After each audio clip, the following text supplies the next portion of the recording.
আসসালামু আলাইকুম। আশা করি সকলেই ভালো আছেন। প্রিয় চাকরি প্রত্যাশী ভাই ও বোনেরা, খাদ্য মন্ত্রণালয়ের নিয়োগ সার্কুলার প্রকাশ করা হয়েছে, যেটা কিন্তু একেবারে রিসেন্টলি একটা নিয়োগ সার্কুলার। দেখতে পারতেছেন 24শে মে 2026, এটা কিন্তু 27 তারিখে প্রকাশ করা হয়েছে। তো একেবারে নতুন নিয়োগ সার্কুলার, সরকারি স্থায়ী রাজস্ব খাতভুক্ত নিয়োগ সার্কুলার, যেখানে বলা হয়েছে বাংলাদেশের যে কোনো নাগরিকেরা আবেদন করতে পারবেন। বাংলাদেশের 64 জেলার ছেলে মেয়ে উভয় প্রার্থী, যে কোনো প্রার্থী চাইলে এই আবেদনটি করতে পারবেন। এটি কিন্তু আবেদন করতে এমও ফুড মানে এটা হচ্ছে আপনার আবেদনের লিঙ্ক, যেটা অ্যাপ্লিকেশনের লিঙ্ক, যেটা এই লিঙ্কের মধ্যে প্রবেশ করে আপনাদেরকে আবেদনটা করতে হবে। অনলাইন ব্যতীত কোনো আবেদন করা যাবে না। তো এই ছিল মূলত বিষয়। তো এই ভিডিওটি নিয়ে আপনাদেরকে বিস্তারিত তথ্যগুলো জানানোর চেষ্টা করব। এখানে বেশ কিছু পদের সংখ্যা রয়েছে, যেখানে পদের নাম, পদের সংখ্যা, শিক্ষাগত যোগ্যতা, কিভাবে আবেদন করতে হয়, আমাদের মাধ্যমে কিভাবে আবেদন করে নিতে হয়, সকল বিষয় আপনি এই ভিডিওটার মাধ্যমেই জানতে পারবেন। তো খুবই গুরুত্বপূর্ণ এই ভিডিওটা, সম্পূর্ণ ভিডিওটা শেষ পর্যন্ত দেখলে বুঝতে পারবেন। আর আমাদের এই চ্যানেলে ভিডিওটা যারা দেখতেছেন, অর্থাৎ আপনি আমাদের চ্যানেলে নতুন, চ্যানেলটি সাবস্ক্রাইব করে রাখবেন।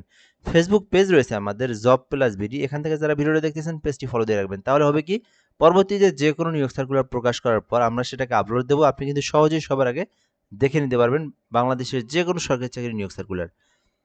এটা হচ্ছে খাদ্য মন্ত্রণালয়ের নিয়োগ সার্কুলার। এটা রাজস্ব খাতভুক্ত নিয়োগ সার্কুলার, বাংলাদেশে যে কেউ আবেদন করতে পারবে। এখানে mofood.teletalk.com বিডি থেকে আপনারা আবেদন করতে পারবেন।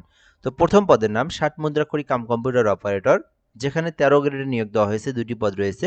শিক্ষাগত যোগ্যতা চাওয়া হয়েছে স্নাতক অথবা ডিগ্রি, মানে অনার্স পাস অথবা ডিগ্রি পাস করলেই আপনি 60 মুদ্রাক্ষরিক কাম কম্পিউটার অপারেটর এই পদে আবেদন করতে পারবেন। আর এখানে কিন্তু কম্পিউটার সম্পর্কে বেসিক নলেজ এবং টাইপের যে গতি 60 মুদ্রাক্ষরিকের, এইটা আপনার থাকতে হবে, তাহলে আবেদন করতে পারবেন এই পদটিতে। এরপরে রয়েছে অফিস সহকারী কাম কম্পিউটার মুদ্রাক্ষরিক, যেখানে 16 গ্রেডে একটি পদ রয়েছে। শিক্ষাগত যোগ্যতা চাওয়া হয়েছে উচ্চ মাধ্যমিক সার্টিফিকেট, যেটা এইচএসসি পাস মানে ইন্টার পাস।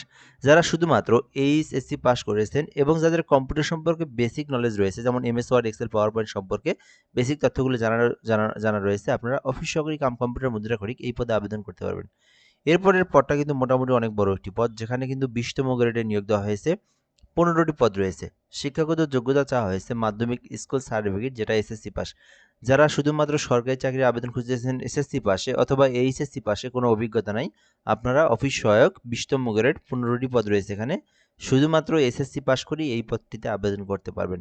তো যেটাতে আপনারা সরকারি মানে যেটাতে আপনার অভিজ্ঞতা রয়েছে, যোগ্যতা রয়েছে, সেই অনুযায়ী যেটাতে আপনার ইচ্ছে সেইটাতে আবেদন করতে পারবেন। আবেদন করতে যে বিষয়গুলো গুরুত্বপূর্ণ, প্রথমত যেটা বলা হয়েছে, 18 হতে 32 বছর পর্যন্ত সময় রয়েছে, এর মধ্যে কিন্তু আবেদন করতে হবে। সরকারের সর্বশেষ চাকরির নীতিমালা মানে বয়সের নীতিমালা অনুযায়ী বলা হয়েছে, সরকারি চাকরির নীতিমালাতে বলা হয়েছে যে 18 হতে 32 বছরের মধ্যে আবেদন করতে হবে সরকারি চাকরিতে। ঠিক আছে, এইটা যাদের রয়েছে আবেদন করবেন।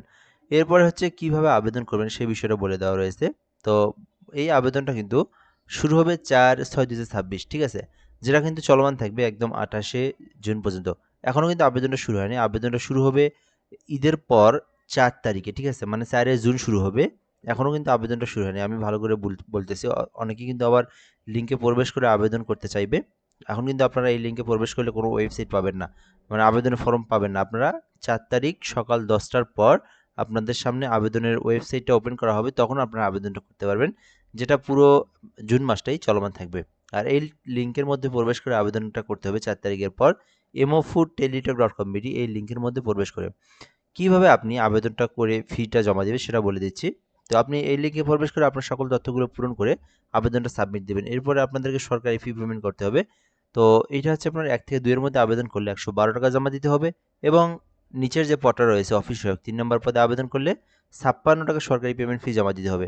যেহেতু আবেদনটা শুরু হয়নি, যখন আবেদনটা শুরু হবে 4 তারিখের পর, তখন আবার কিভাবে আবেদন করতে হয় এই বিষয় নিয়ে একটা ভিডিও আমি আপলোড দেবো, সেখান থেকে দেখে নিতে পারবেন। আর এখানে আরেকটা বিষয় বলা হয়েছে কিভাবে আপনি সরকারি ফিটা পেমেন্ট করবেন। তো প্রথমে এখানে আপনাদেরকে এমোফুড ইউজার আইডি দেন 163 পোল্ট্রি নাম্বার সেন্ড করতে হবে। পরবর্তীতে পিন নাম্বার দিয়ে 163 পোল্ট্রি নাম্বার সেন্ড করে দিলেই আপনার আবেদনের পেমেন্টটা কিন্তু সাকসেসফুলি সম্পূর্ণ হয়ে যাবে। তো আশা করি আপনারা সকল বিষয়গুলো জানতে পেরেছেন এই ভিডিওটির মাধ্যমে। ভিডিওটা এ পর্যন্তই। ধন্যবাদ, ভালো থাকবেন। আসসালামু আলাইকুম।